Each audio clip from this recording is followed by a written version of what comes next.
Haleluya. Bersama lagi dengan saya Pendeta Sony Manoa dalam program Injil yang Heran. Kali ini kita akan membahas satu tema yang sangat menarik, adalah kecewa dan menolak aku. Selamat mendengar, kiranya Tuhan memberkati. Shalom saudaraku. Bisa lambaikan tangan saudara dan beri tepik sorak yang terindah bagi Tuhan Yesus Kristus. Saya ucapkan selamat pagi dan selamat datang bagi umat Tuhan yang luar biasa, yang sudah menghargai waktu untuk Tuhan. Dan terima kasih buat Bapak Ibu Saudara yang sedang mengikuti ibadah di rumah atau di rumah sakit atau dalam perjalanan. Harapan saya kita semua dijamah, dipulihkan, dan diberkati oleh Tuhan. Kita buka firman Allah dalam Alkitab saudara. Dalam Matius pasal yang ke-11, ayat yang kedua mulai sampai ayat yang ke-6. Saya akan bacakan buat saudara-saudara sekalian. Bapak Ibu silakan simak di Alkitab masing-masing. Lembaga Alkitab Indonesia lain memberi tema Yesus dan Yohanes Pembaptis.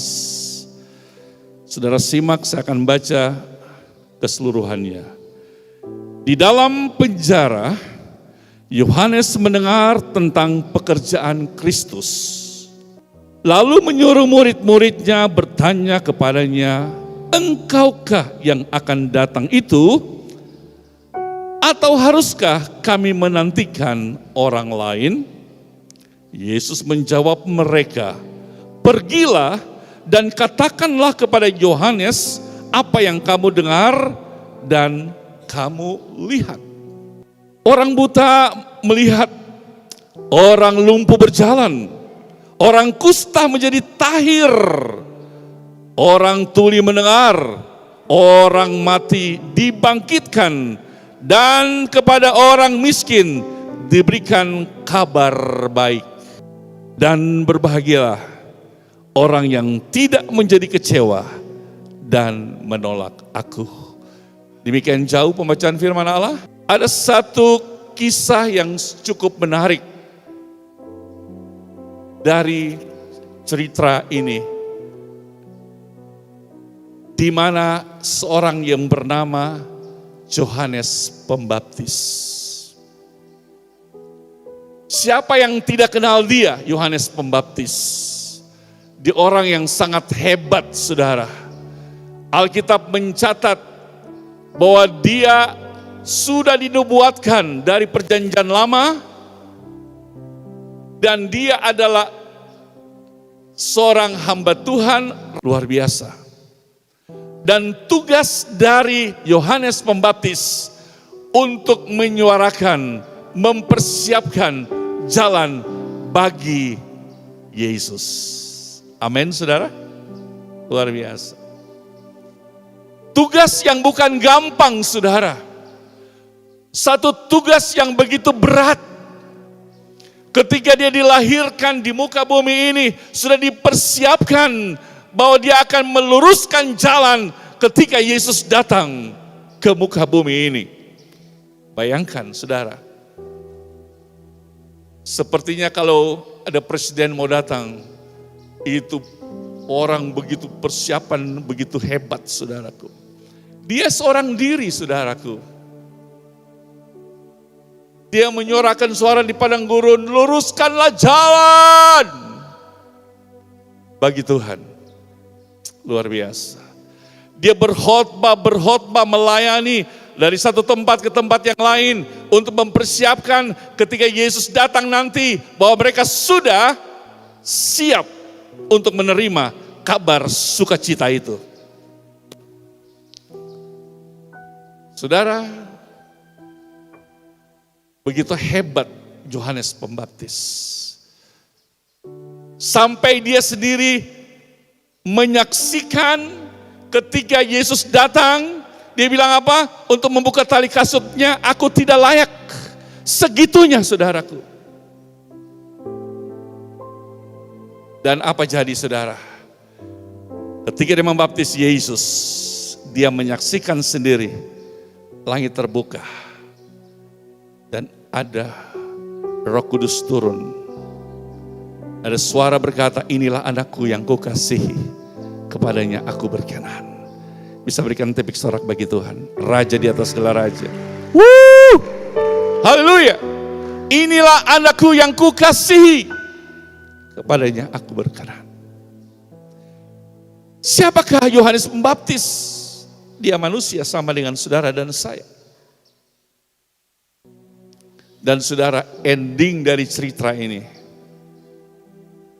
dia harus berurusan dengan penjara. Dia dimasukkan ke dalam penjara. Saudara, mungkin saudara berkata, wah, bukankah dia baru melayani Yesus, Tuhan Allah kita yang besar?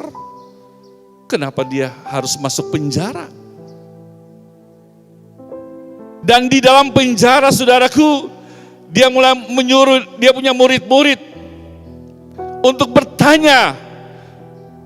Karena dia dengar ketika Yohanes Pembaptis masuk dalam penjara. Saya mau tanya, Yesus tahu nggak peristiwa itu? Yesus tahu. Tapi Yesus menyingkir. Yesus tidak datang menjenguk dia di penjara. Yesus tidak datang lihat secara fisik dia di penjara. Tapi justru Yesus melakukan apa? Penginjilan. Dia melayani. Sehingga firman Allah berkata bahwa orang buta bisa melihat, orang lumpuh bisa berjalan, orang kusta menjadi tahir. Oh, dia dengar semua itu, saudaraku. Tetapi ada satu kecurigaan di dalam hati dia. Sampai dia kirim sama utusannya kepada Yesus. Pertanyaannya begini, di ayat yang ketiga.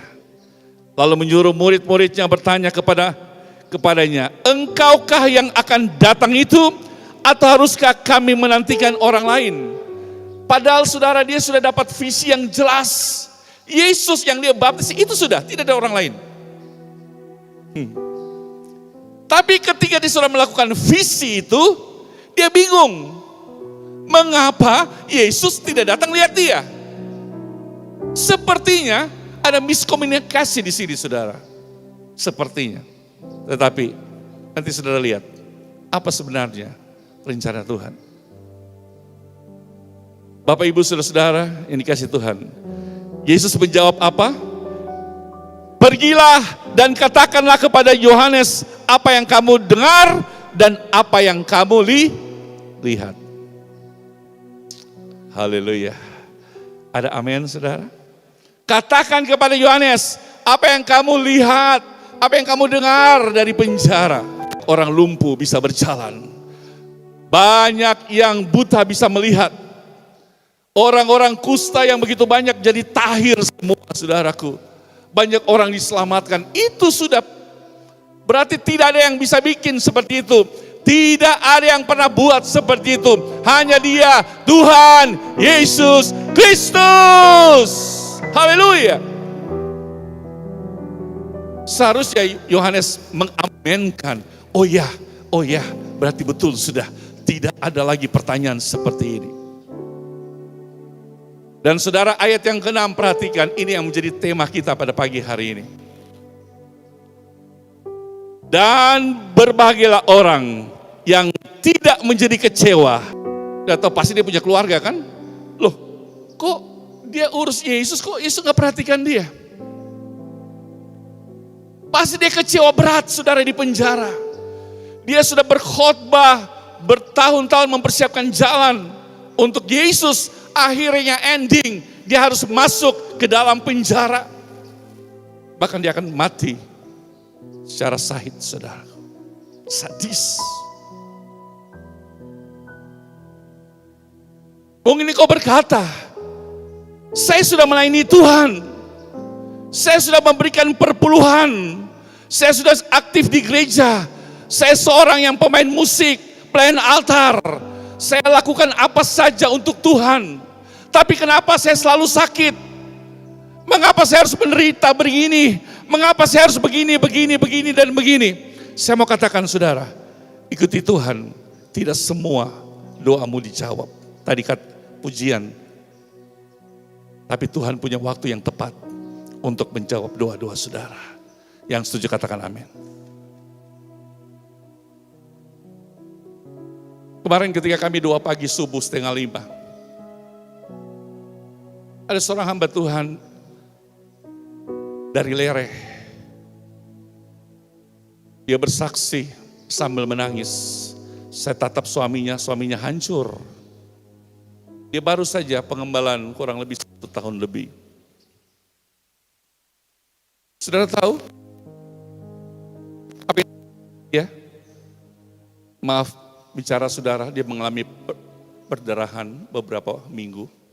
Dia periksa ke dokter. Ternyata dia divonis kanker.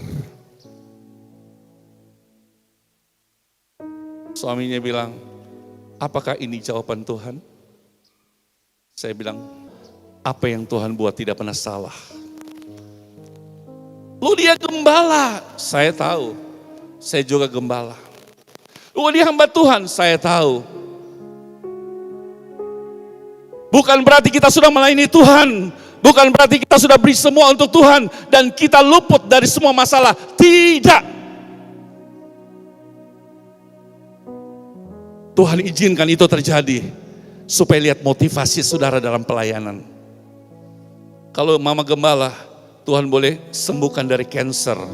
Tuhan boleh sembuhkan dia dari semua penyakit-penyakit yang mematikan. Sampai hari ini dia boleh berdiri tegak. Itu kesaksian supaya saudara tahu masih ada mujizat sampai hari ini. Bisa berikan tepuk tangan bagi Tuhan. Engkau bilang dia seorang majelis yang hebat, dia seorang pelayan Tuhan yang hebat, tapi kenapa dia diarahkan ke penjara? Dia seorang anak muda yang hebat, dia seorang ibu yang hebat, seorang bapak yang hebat. Mengapa dia harus menuju ke penjara? Belajar dari Yohanes. Yang penting yang mempersiapkan jalan atau yang akan datang? Yang penting yang mana? Kita mempersiapkan jalan, kita melayani tidak ada apa-apanya. Kita adalah doulos, kita adalah hamba. Tapi Yesus anak Allah. Wow, dia luar biasa. Tuhan kita yang hebat. Saudara, saya mau katakan di atas mimbar ini, hari-hari ini banyak orang yang kecewa dengan Tuhan. Sehingga Yesus sudah berkata lebih jauh bahwa sebaiknya orang itu tidak kecewa dan menolak aku. Apalagi tahun-tahun ini diprediksi tahun gelap. Pasti banyak orang mulai kecewa. Tuhan, bukankah papa saya hamba Tuhan? Bukan mama saya hamba Tuhan? Bukankah keluarga kami hamba Tuhan? Kenapa ini terjadi bagi kami?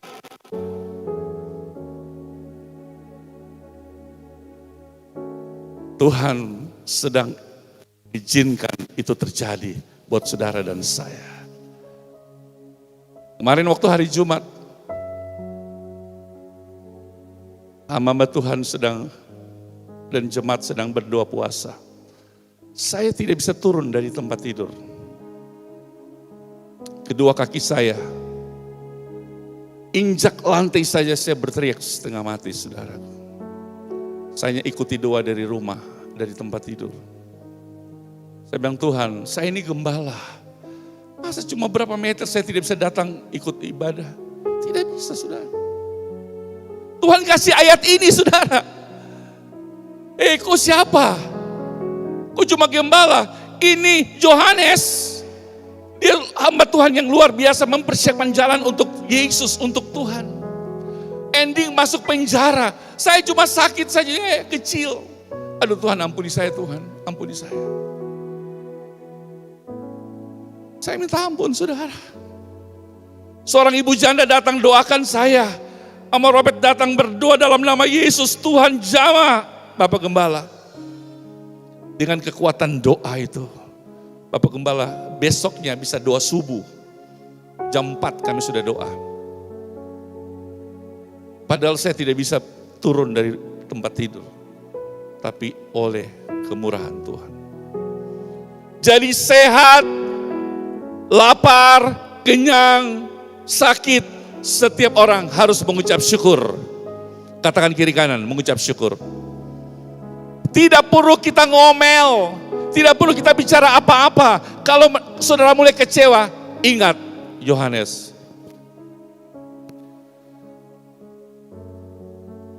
Amin. Ingat Yohanes. Tapi saya mau katakan kepada saudara, bahwa ketika persoalan, ujian, tantangan, penyakit sekalipun, seberat apapun datang, itu bukan Tuhan memusuhi saudara. Amin. Tapi Tuhan sedang mengerjakan itu untuk melihat kehidupan saudara timbal balik kepada Tuhan. Apakah engkau masih tetap setia atau tidak? Nah, Bapak Ibu Saudara-saudara yang dikasihi oleh Tuhan Yesus Kristus. Kita lihat di sini. Tema kita pada pagi hari ini, kecewa dan menolak aku. Kecewa dan menolak aku. Aku ini adalah Yesus.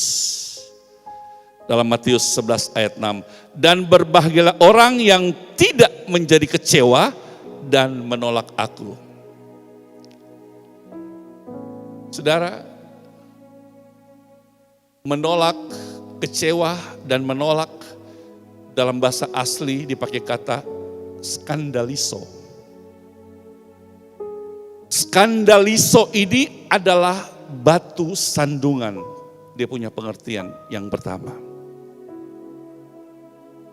Jadi saudara, ketika kita mulai merasa kecewa dengan suami kita, dengan istri kita, dengan anak-anak, dengan jemaat, dengan gembala, dengan siapapun dia, atasan bawah dengan siapapun dia, apalagi dengan Tuhan, itu kita sedang mengadakan skandaliso.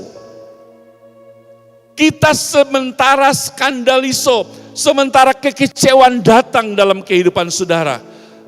Dan setelah kecewa, saudara pasti menolak. Amin, amin, amin.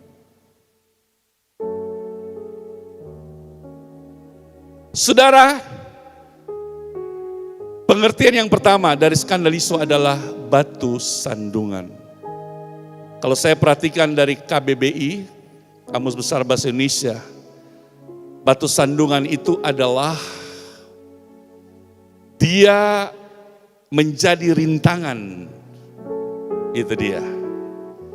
Dia menjadi rintangan, jadi pemeleh, atau dia bikin supaya ada gap-gap seperti itu. Kemudian dia mendatangkan kesukaran, itu batu sandungan. Jadi kalau saudara sudah mulai kecewa dengan istri, kecewa dengan suami, kecewa dengan jemaat yang lain, saudara mulai buat gap-gap. Saudara jadi batu sandungan buat mereka. Wah, apalagi kalau saudara lihat di media sosial. Saudara lagi scroll-scroll. Lihat ini yang saudara kecewa. Pasti saudara sakit hati. Ya? Benar saudara? Saudara sakit hati. Kasih naik terus, lihat terus. Dapat lagi dia punya muka di bawah. Cepat kasih naik lagi. Sakit hati, kecewa. Oh, kita punya kelompok ini, jangan ada ibu ini. Kelompok ini jangan ada bapak ini. Kelompok ini jangan ada keluarga ini. Kita mulai bikin gap-gap, saudaraku. Itu sangat berbahaya. Skandaliso ini adalah batu sandungan yang membuat gap-gap, yang membuat batasan-batasan. Kau terus pergi gereja, percuma kau ke gereja, tinggal di rumah. Itu dia, skandaliso. Haleluya. Istriku macam-macam, kau cerai, tinggal di rumah, terus saya ibadah. Biar saya sendiri. Suami kau terus saya ibadah, tinggal. Mulai kita bikin gap-gap. Mana ibu ini di Pelprip, mana bapak ini? Oh, bapak ini tidak usah ikut ibadah. Biar sudah, kita saja, bapak-bapak yang lain kasih tinggal dorang. Ibu-ibu yang lain tidak boleh skandaliso dalam Pelwap dan Pelprip yang mengerti tepuk tangan bagi Tuhan. Haleluya. Menjadi seorang pemimpin harus adakan kunjungan, ya. Bapak Jemri, Ibu Ita, kunjungi bapak-bapak yang tidak aktif. Doakan mereka. Bukan justru kita bikin gap-gap. Tapi saya tahu di gereja kita tidak ada. Karena saya gembala dan saya tahu itu. Tapi mungkin siapapun yang sedang mendengar firman Allah ini. Percayalah, kalau saudara sedang mengadakan skandaliso, itu sangat berbahaya. Sebentar saya mau buktikan, kalau saudara suami istri tidak ada skandaliso. Sebentar saya akan buat satu acara khusus. Haleluya. Bahkan saudara setelah mereka membuat gap-gap, membuat batasan-batasan, dan ending daripada skandaliso itu bagian yang pertama, ini batu sandungan, dia mulai mendatangkan kesukaran. Kasih tinggal dia biar tobat. Dia waktu sakit, dia kirim, nggak usah doakan dia, supaya dia tahu. Dia lagi di penjara, tobat, biar dia mati. Tidak saudara, kita harus doakan. Kataan kiri kanan, doakan. Bukan kita jadi ember, jadi Carlota katanya. Oh, bapak ini begini, ibu ini begini, ini anak ini begini. Stop saudara. Pakai mulut ini untuk ucapan syukur saja setiap hari. Amin. Pakai untuk mengucap syukur buat kebaikan Tuhan. 1 Korintus pasal 8 ayat 9, kita lihat. 1 Korintus 8 ayat 9. Tetapi jagalah, jangan menjadi apa saudara? Batu sandungan bagi mereka yang lemah. Dengar baik. Saudara yang hidup bebas, sehat, kuat, diberkati Tuhan. Jangan kau jadi batu sandungan kepada orang yang lemah. Engkau yang punya pekerjaan, ASN, pegawai negeri, TNI Polri, engkau yang punya kaya, kekuatan, semua berkat banyak. Jangan engkau lihat orang yang tidak punya kerja dengan mata sebelah. Jangan engkau lihat orang yang tidak punya pekerjaan dengan, biar sudah. Tapi justru kita harus doakan dia. Di sini dikatakan bahwa jangan kita menjadi batu sandungan untuk orang lain. Yang setuju katakan amin. Tidak sekedar amin, saya harap semua kita mau lakukan ini dalam kehidupan kita. Suami yang tadi saya cerita, dia mulai merasa kecewa.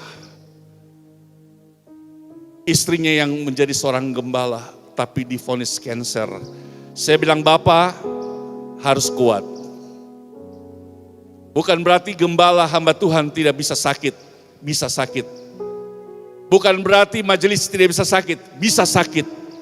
Bukan berarti majelis tidak bisa ada masalah. Semua pasti ada masalah. Bukan jemaat bilang, saya rajin ke gereja supaya saya tidak ada masalah. Tidak, tetap kita ada ujian, tantangan. Saya tanya sama Tasya, bagaimana? Kemarin? Ya. Nah itu dia. Banyak apa? Iya, Bapak tahu toh yang ketonsu sharing-sharing. Iya, pasti. Saudara Rio bagaimana? Saya tanya. Iya Bapak, sampai saya sakit. Ini, kemarin Pelprip tidak masuk karena sakit. Jadi bukan berarti setelah dibaptis, langsung super. No. Bukan jadi ditabiskan menjadi majelis, menjadi gembala, super. No.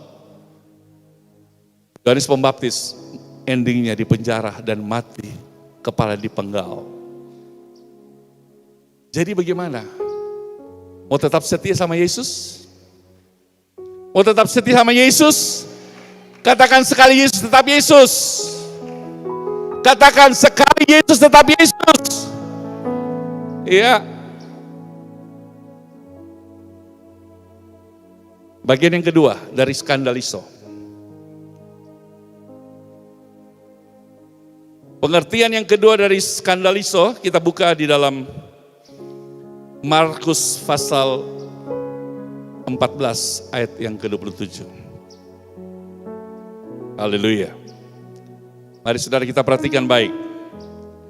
Lalu Yesus berkata kepada mereka, kamu semua akan tergoncang imanmu. Sebab ada tertulis, aku akan memukul gembala-gembala dan domba-domba itu akan tercerai-berai. Pengertian skandaliso yang kedua, pengertian dari kecewa dan menolak adalah yang kedua, tergoncang iman. Saudara, ketika engkau kecewa dengan istri, kecewa dengan suami, kecewa dengan atasan, dengan bawahan, semua engkau kecewa dengan siapapun dia, apalagi kecewa dengan Tuhan. Yang kedua, perhatikan, pasti imanmu tergoncang. Sudah pasti. Katakan, so pasti. Haleluya, so pasti. Yesus tahu. Oleh sebab itu bilang, hati-hati kalian semua, imanmu akan tergoncang. Wah, datang Pace ini. Dia pun nama Petrus. Tapi bukan Petrus tuh, bukan. Di Alkitab bilang Petrus datang. Dia bilang begini, Tuhan Yesus, kamu dengar semua ya. Kamu perhatikan baik-baik ya. Petrus berkata begini dalam Markus 14 ayat 29. Kata Petrus kepadanya, biarpun mereka semua tergoncang imannya. Wow. Oh, ibu ini boleh tergoncang imannya. Bapak ini boleh tergoncang imannya. Tapi Petrus bilang, apa? Aku tidak. Lihat gaya sombongnya ini. Padahal dia nomor 1 tergoncang sudah. Halo? Jadi kalau saudara sudah dengar firman Tuhan, jangan kecewa, stop kecewa.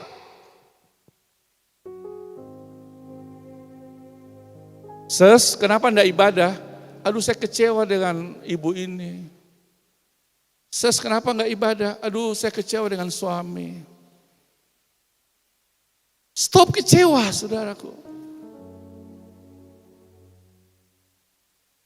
Dari kekecewaan itu ada akar, dia adalah bom waktu yang akan meledak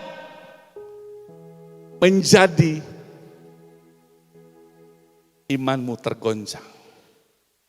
Wah, enggak enak saudara. Kalau iman tergoncang, bimbang, ragu, bingung saudaraku. Seperti itu. Enggak enak saudara. Simpan kesalahan orang, kecewa, itu sakit enggak? Saya diundang di rumah sakit Dok 2. Bapak doakan seorang ibu. Saya bilang semua keluar, tinggalkan saya dengan ibu ini. Dengan Mama Gembala masuk. Dia divonis kanker darah. Saya bilang, ceritakan, apa yang kamu ceritakan? Dia bilang dia mau buka semua. Saudara, itu 1 jam saya dengar dia punya cerita itu enak sekali. Tanggal sekian, bulan sekian, dia hafal tanggal sekian. Saya sakit hati dengan adik saya karena adik saya begini. Tanggal sekian, bulan sekian, saya sakit hati dengan pendeta karena pendeta dia khotbah keras seperti ini. Tanggal sekian, bulan sekian, saya sakit hati dengan suami saya. Yesus ajaib. Makan kupu tanggal-tanggal itu, makan saya bilang. Tapi dalam hati, Karena dia sudah pikiran, saya sakit hati dengan suami saya. Makan tuh sakit hati. Makan. Bayangkan saudara, satu keluarga dia sebut, semua dia benci. Dia kecewa dengan satu keluarga. Yesus, baru dia tinggal bagaimana? Jadi badannya mulai kurus. Bukan berarti kurus itu sakit hati, kecewa ya. Ada orang gode juga kecewa. Jangan saudara bilang, oh orang-orang kurus saja. Tidak, gode juga ada yang kecewa, ada yang sakit hati, ada yang simpan dendam. Coba tanya Pak Dokter, mana Dokter Jerry itu? Pak Petrus ya? Sudah saudara. Dia kasih keluar, saya bilang kasih keluar semua, apa lagi? Kasih keluar semua. Dia kasih keluar semua, dia cerita semua. Tentang apa yang suami buat terhadap dia dan semua. Terakhir, saya sudah mau pergi, sudah. Doa pelepasan, dia jalan.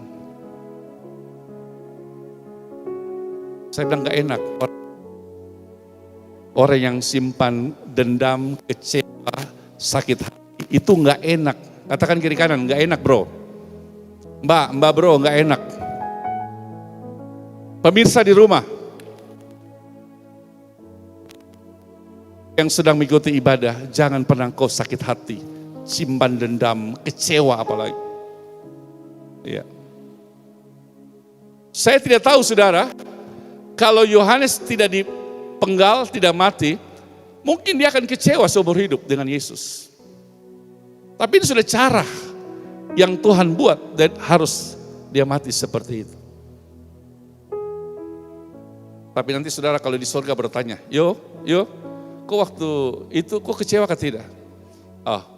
Saya pertama kecewa tapi saya sudah minta ampun. Buktinya saya masuk surga? Oh ya, berarti dia sudah ada rekonsiliasi. Saudara mau rekonsiliasi? Nggak enak itu, sakit hati.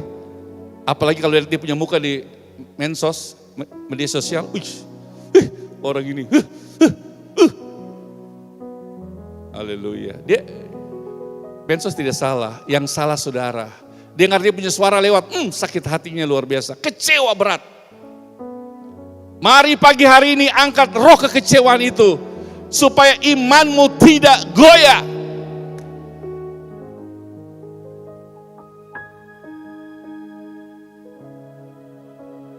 Saudara lihat, YouTuber baru keluar dari Raanan, dari Kompleks Bintang Timur. Roy Masengi, pendeta pembantu. Dia sudah ciptakan beberapa lagu. Kemudian lagu yang terakhir diciptakan, aransemennya gembala yang bikin musik. Begitu diupload, hak cipta diklaim, tidak boleh. Katanya itu sama dengan penyanyi yang hebat dulu itu. Oh saya bilang berarti kok hebat. Jadi katanya tidak diperbolehkan untuk diupload di YouTube. Saya bilang kok kecewa? Tidak Bapak, saya tidak kecewa. Ternyata dia buat lagi yang lain. Ngapain kecewa? Ya kan? Ngapain kecewa? Jatuh bangkit, berdiri tegak. Persoalan biar tinggal, kita tetap maju. Jangan pikirkan apa kegagalan kita, tapi lihat apa yang di depan kita. Bagian yang terakhir, bagian yang ketiga. Skandaliso, pengertian yang pertama tadi. Apa? Jadi batu sandungan, itu skandaliso yang pertama. Skandaliso yang kedua adalah tergoncang, iman akan tergoncang. Yang ketiga ini bahaya saudara. Kalau itu stadion 1, katakanlah batu sandungan itu stadion 1. Stadion 2 itu adalah imanmu tergoncang. Dan stadion 3 tinggal game over. Maaf ya. Kalau game over ini tidak tahu seperti apa.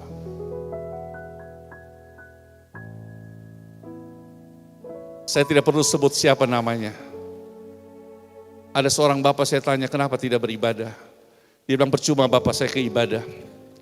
Saya selalu berkelahi dengan istri saya. Saya selalu kecewa dengan istri saya. Saya bicara A, istri sudah bicara A sampai Z. Saya bicara B, dia sudah bicara sampai terakhir. Jadi saya bilang, percuma saya ke gereja, lebih baik saya tinggal. Tapi saya kuatkan dia, kami kunjungi dia, puji Tuhan. Jadi orang yang setia kepada Tuhan. Amin. Karena dia tidak mau dapat level yang ketiga, stadion yang ketiga. Tapi dia mau kembali kepada stadion awal dan disembuhkan oleh darah anak domba Allah. Yang ketiga, kita lihat. Yang ketiga, dia akan menjadi orang yang ragu. Wah, dia menjadi orang yang tidak pede. Jadi orang yang ragu, saudaraku. Kebingungan. Kemudian saudara, dia akan menolak Yesus. Dia pasti, kalau dia sudah mulai menolak Yesus, dia sudah mulai meninggalkan gereja. Saudara lihat, itu tingkatannya. Kalau dia sudah mulai ragu-ragu, dia sudah mulai tidak mau ke gereja, dia sudah mulai menolak Yesus, endingnya apa? Murtad. Banyak kan saudara lihat? Banyak kan? Orang yang dulu setia aktif di gereja, mereka ada di jalan, mereka ada di pap-pap, mereka ada jadi orang yang jahat, jadi orang yang tidak takut Tuhan. Banyak saudara, saya kaget. Ketika saya di Jawa pegang tangan, saya bilang, Pendeta Sony Manoa, Gembala Jemaat GPD Elohim Sentani. Terus dia bilang, saya mantan gembala. Terus mantan gembala sekarang preman, dahar Yesus. Tuhan, kalau mantan preman tidak apa-apa jadi gembala. Tapi mantan gembala, kemarin dia telepon saya beberapa minggu lalu. Bapak, saya mau bertobat. Saya sudah tinggalkan pelayanan, saya sudah lari dari pelayanan. Saya mau kembali lagi. Berat saudara. Kalau di stadion 3 ini, engkau sudah meninggalkan, sudah menolak dan meninggalkan gereja. Pasti. Saudara perhatikan saja. Orang-orang yang ditolak, dia akan menolak semua. Mazmur 132 ayat 10. Kita perhatikan.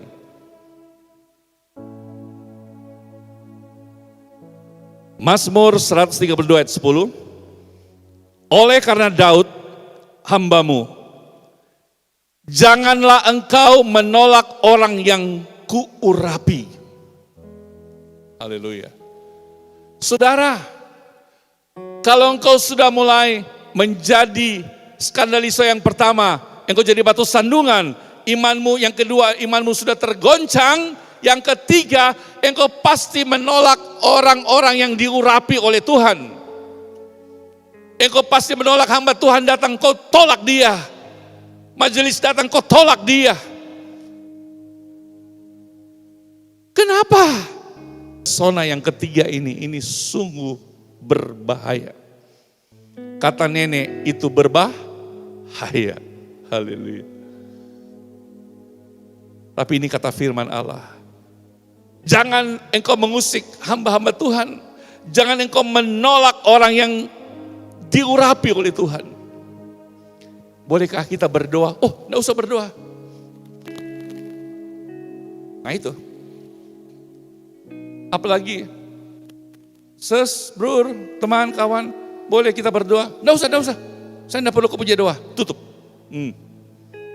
Sudah itu, kalau sudah ending itu, saudara, itu sudah tidak bisa lagi. Selesai sudah, bingung saudara. Dia tunggu saja, Tuhan datang malam-malam secara khusus baru. Mungkin dia bisa bertobat. Oleh karena kamu menolak, perhatikan baik. Oleh karena kamu menolak ketika aku memanggil. Jadi waktu Tuhan memanggil saudara, saudara menolak. Kembali sudah ke gereja. Kembali ke keluargamu. Hai suami-suami, kembali kepada istrimu. Hai istri-istri, kembali kepada suamimu. Tapi engkau tidak gubris, saudara, engkau tidak gubris. Oleh karena kamu menolak, ketiga, aku memanggil, saudara perhatikan bagian yang kedua. Dan tidak ada orang yang menghiraukan ketika aku mengulurkan tanganku. Jadi ketika Tuhan mengulurkan, hai marilah kepadaku. Hai kamu yang letih lesu dan beban berat, datang, datang, datang, come, datang, datang. Engkau tidak lihat itu tangan itu. Engkau tidak gubris panggilan itu. Ketika saudara dipanggil altar call datang ke depan, saudara tidak mau didoakan. Bersikeras. Ya, selamat tinggal. Itu urusanmu dengan Tuhan. Yang penting hamba-hamba Tuhan, para pelayan yang diurapi sudah membuat semua. Saudara bilang, saya datang ke gereja saya nggak dapat apa-apa. Itu bukan engkau tidak dapat apa-apa. Karena engkau perhatikan engkau ada di stadion mana. Engkau sedang bikin batu sandungan, atau imanmu sedang tergoncang, atau engkau sedang menolak gereja. Engkau menolak pelayan altar. Saya tidak suka dengan bapak pemain drum. Saya tidak suka dengan bapak pemain keyboard. Ibu yang menari-menari. Benci saya lihat. Nah itu engkau sudah mulai menolak. Aduh saya gak suka kalau Bapak Gembala khotbah terlalu lama, mungkin. Saudara dengar firman Tuhan ini. Diharapkan Bapak Ibu jangan kecewa dengan Tuhan. Kalau engkau sudah berdoa belum ada jawaban, jangan kau bilang, sudah Tuhan, saya sudah capek berdoa. Kok siapa jadi? Tuhan cuma, kok game, mati. Kok siapa? Halo? Halo? Tuhan kalau kau tidak jawab doa saya tidak akan masuk gereja. Silakan, tidak usah ke gereja. Kau berani tantang Tuhan, saudara. Berhati-hati. Jangan pernah kecewa dengan Tuhan. Jangan pernah tantang Tuhan. Jangan pernah menolak Tuhan. Papa saya tidak waktu awal dulu bukan percaya kepada Yesus. Tapi percaya kepada patung-patung Buddha. Penyembahan dia bukan kepada Tuhan Yesus Kristus, tetapi kepada patung, saudara. Tapi setelah Papa menerima Yesus dan Mama dan keluarga sebagai Tuhan dan Juru Selamat, mulai detik itu, saudara, sampai hari ini tidak ada satu keluarga pun kami yang keluar dari kebenaran Injil Kristus. Kakak saya yang saya pernah cerita, dia pernah ateis karena dari kecil dikirim ke Belanda, tinggal di Belanda dari umur 8 bulan, sekarang sudah masuk ke gereja. Luar biasa. Jadi saudara perhatikan ini, setelah saudara dengar firman Allah, jangan pernah kecewa kepada suami, istri, kepada anak-anak, kepada atasan siapapun. Lepaskan kekecewaan itu, buang kekecewaan itu. Ingat, Roh Kudus tidak bisa masuk kalau engkau hidup dalam kekecewaan. 10 hari kita akan berdoa untuk ketuangan Roh Kudus. Percuma kalau engkau ada kekecewaan. Saya kecewa dengan adik saya kecewa dengan kakak saya. Ya percuma engkau beribadah. Karena Roh yang Kudus tidak bisa masuk sementara itu ada kekecewaan dalam hidup saudara. Lepaskan kekecewaan itu. Walaupun dia menyakiti engkau. Sudah tahu, orang yang saya kasihi pernah mengusir saya. Waktu saya doakan dia berontak, dia tidak mau didoakan. Sudah tahu itu. Tetap saya mengasihi dia. Saya tidak pernah kecewa dengan dia. Ketika dia ada di rumah sakit terbaring, gembalanya datang berdoa buat dia. Dia usir gembala itu, pergi keluar. Itu sudah ada di stadion kekecewaan itu, saudara. Sampai mengusir yang diurapi, ini dia. Bayangkan saudaraku. Orang, yuk berdoa. Ikut Tuhan Yesus tuh. Ini tidak. Dia lihat begini, gembalanya datang. Keluar, keluar, keluar, keluar. Saya tidak mau didoakan. Bayangkan. Siapa yang percaya masih ada Tuhan? Siapa yang percaya masih ada Tuhan? Tahu lagu itu? Tahu lagu itu? Masih ada Tuhan. Jangan pernah kecewa, jangan pernah menyesal dengan keadaanmu.